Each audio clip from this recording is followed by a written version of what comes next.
Ladies and gentlemen, boys and girls, welcome back. It's your boy Dak908, the Dig Dug himself, and today we're going to be looking at the Zinogre in Monster Hunter Generations Ultimate.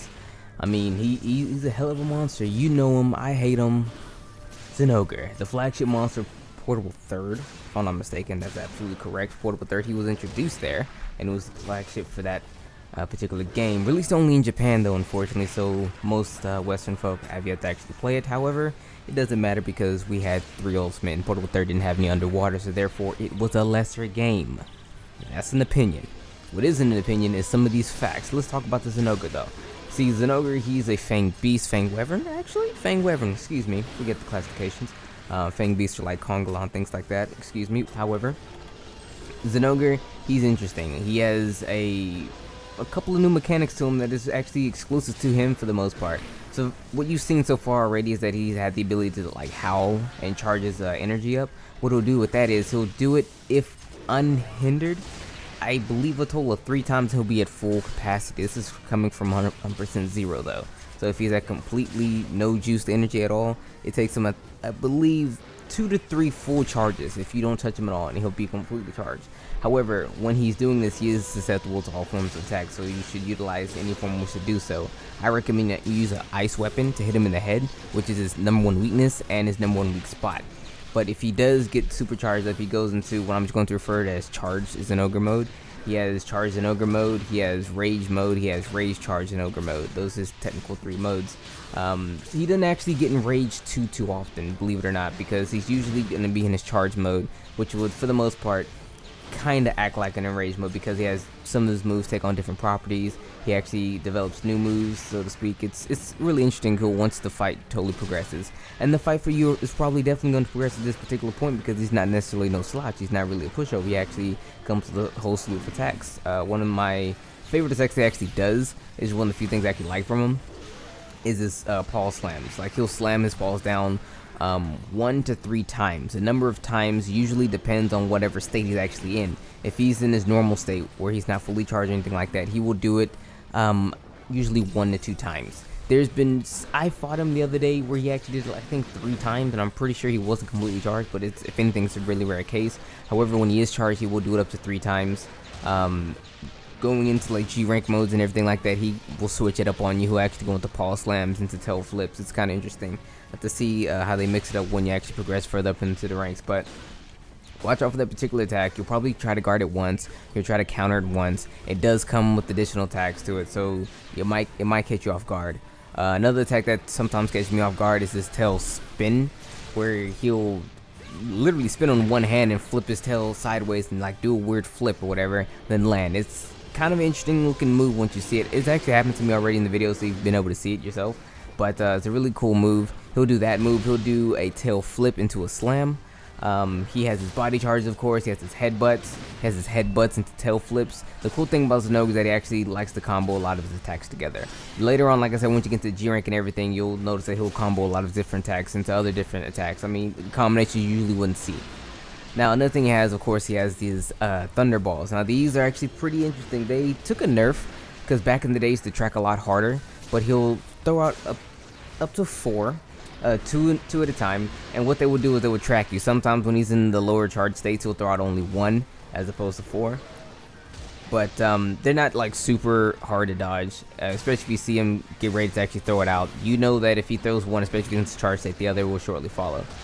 But outside of most of the attacks, that's pretty much everything there really is to know about Zinogre. I mean, there's a couple more things up there, but again, like I said, these videos, I gear them so that way you yourself can actually learn a bit about the monster. Go and just use my videos as a stepping stone to actually level yourself up to actually be good enough to actually fight my monster, or my man's right here, so that way you can do what needs to be done to chalk up the W. But let's get a bit further into the information cycle. Let's talk about we talk about his #1 weakness, weak spot rather, is his head. If you attack his back or his hind legs, they'll do pretty decent damage as well. And ice is his main weakness. If you don't have ice, you can kind of get away with a little bit of water in a pinch. You know what I mean? I recommend ice though. By now you should have some. You did fight Gambit not too long ago. Lagami's still a viable option. I mean, I'm still using this Lagami gun lance because it's a very good gun lance.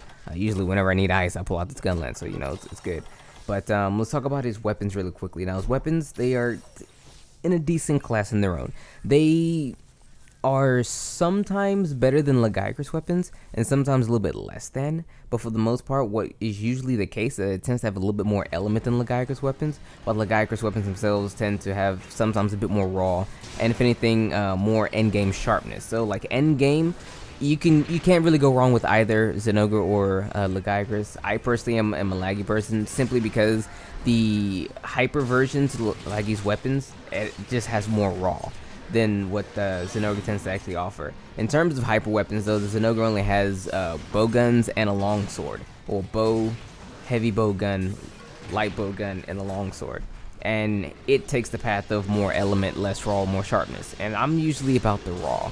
So for Lagiacrus to have a hyper lance that actually has a lot more raw than anything else, I'll take that instead. But I mean, it really depends on your preference of weapon type. If you like raw, if you like element, if you like sharpness, I mean, there's a thunder weapon out there for you, Laggy Zinogre Astalos. The Zinogre, in my opinion, kind of threads the needle. You can pick him and go, and usually has sometimes a bit more raw, more element, that kind of thing. But he will always lose the Zinogre Astalos when it comes to sharpness.